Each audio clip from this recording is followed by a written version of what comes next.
The ghost of McDonald's drive-thru. The order that should have never been made. The night shift at McDonald's had always been a strange mix of monotony and unease. The air felt heavier after the sun went down, the hum of the fryers and the faint buzz of the lights doing little to banish the growing silence. That night, the clock had barely crawled past midnight when he arrived. David had seen his fair share of late-night customers, tired, half-awake drivers just looking for something quick, something easy to silence the hunger pangs of an insomniac soul. But this one was different. At first, David thought the car was empty. It had pulled up to the drive-thru window like any other, its headlights casting long shadows across the pavement. But as he leaned forward to make the usual greeting, he noticed something strange. The driver wasn't in the seat. It wasn't until the passenger door swung open with a soft, eerie creak that he understood. A pale, thin man slipped into the driver's seat, his movements stiff, unnatural. His clothes hung loosely from his gaunt body as though they had once fit, but now had been stretched over his emaciated form. His face, half hidden under the brim of a wide, dark hat, looked as though it had been carved from old stone. The skin was ashen, cracked, and uneven, and his eyes were dark, so dark that they didn't seem to reflect any light at all. David's pulse quickened. He had seen his share of late-night oddities, but this was different. There was something suffocating about the presence of this man, something that made the very air in the restaurant grow still and oppressive. "Can I take your order?" David managed to croak through the speaker, though his voice sounded strangely distant, as if he were speaking underwater. The man's lips parted in a slow, deliberate motion. "I'll have the usual." David frowned, unsure of what that meant. "Oh, sir, we don't have a usual." The man's eyes remained fixed on the speaker, and for a moment, the world seemed to hold its breath. The silence stretched uncomfortably. Then the man leaned forward, his voice a cold whisper that scraped against David's nerves. "Please, the usual. I know you have it. I know you can hear me." David swallowed hard, shaking his head. He could feel his skin prickling, his body's instinct screaming at him to stop. There was something deeply wrong with this situation. He had worked the graveyard shift enough times to know when something wasn't right. "I'm sorry, sir, but—" "Don't be rude, David," the man interrupted, his voice now dripping with an unsettling sweetness. "I've been waiting for so long. Don't make me wait any longer." David froze. How did he know his name? The air in the restaurant thickened, and the faint sound of the deep fryers seemed to fade into nothingness. It was like the world had become distant, hollow. The lights overhead flickered for a moment, and in the split second of darkness that followed, David saw something that made his blood run cold. A shadow. No, not a shadow but a figure, appeared in the rearview mirror of the car. It was too tall to be human, its limbs elongated and twisted in ways that defied nature. Its face. David couldn't see it clearly, but he could feel its eyes, pressing against his mind, crawling into the deepest corners of his thoughts. The figure shifted in the mirror, and the man in the driver's seat smiled, revealing jagged, yellow teeth. "Hurry, David. Don't make me wait anymore." A tremor shot through David's hands as he reached for the order screen, the motion automatic as if his body had taken control without his consent. The man in the car said nothing, but his presence lingered, thick and suffocating. David punched in an order, anything, to break the oppressive silence. A quarter-pounder. A Coke. Something meaningless, something that would fill the void. But even as he handed the order through the window to the driver, his mind raced. He should have asked for a description, something, anything. But his hands were shaking too much. The man took the bag, his fingers brushing against David's briefly. There was something cold in that touch, like the sting of ice against the skin, unnatural, wrong. "Thank you," the man said, but there was no gratitude in his voice. It was a command, cold and final. David forced a smile, but it felt weak, disconnected from the urgency thrumming in his veins. As the car pulled away, the figure in the rearview mirror vanished, but the feeling of being watched didn't. The air felt heavier, thicker. The lights overhead buzzed louder, more insistent. And yet, the quiet lingered, a silence that hung in the air like the calm before a storm. And then, just as quickly as it had begun, the world snapped back into focus. The fryers hummed. The sound of the ice machine clinked in the background. It was like nothing had happened, except for the unease that had settled deep within David's chest. The clock on the wall read 12:15 a.m. David exhaled shakily and wiped his forehead with the back of his hand. He wasn't sure how long he'd been standing there, lost in thought. But as he turned back to his station, the radio buzzed to life. "David, what was that?" It was Sarah, the only other employee working that night. David glanced over at the empty counter where she had been stocking napkins earlier. The chair she'd been sitting in was now empty. Something wasn't right. "What do you mean?" David asked, his voice suddenly tight with dread. "Where are you?" I'm not sure," Sarah's voice crackled over the intercom. "But I saw him. I saw the car. It's still here." David turned to the window, his heart hammering in his chest. There was nothing outside. Just an empty parking lot stretching into the dark.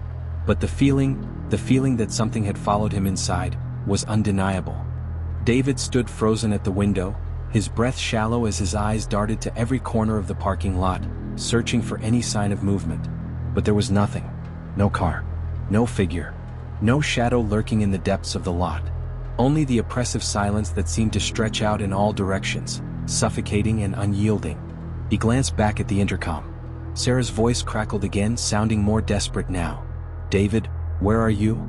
He could barely form a response. His mind was racing, but his body refused to move. The air in the restaurant felt thick, like the weight of something ancient had settled over it, pressing down on his chest. "I'm here," he finally managed, his voice betraying the tension that had coiled within him. "I don't see anything. The car's gone." Sarah didn't respond immediately. When she finally did, her voice trembled, a sense of panic creeping in. "David, I saw it. I saw the car, but there was no one inside. The man was gone. And then..." Her voice faltered. David's stomach churned. He was about to respond when the lights above him flickered again, and a low hum, a sound almost like whispering, seemed to seep from the walls. The familiar noise of the restaurant, the sizzling fryers, the distant clinking of dishes, all faded, drowned by the mounting pressure that clawed at his ears. A cold breath slid across the back of his neck, sharp as ice, and the hairs on his skin stood on end. David's heart began to race again, hammering in his chest. Something was here. And it wasn't leaving. He turned toward the drive-thru window, his pulse quickening. That's when he saw it, something reflected in the glass, hovering just behind him, dark and unmoving. He whipped around. There, standing motionless in the corner of the restaurant, was the man, the driver.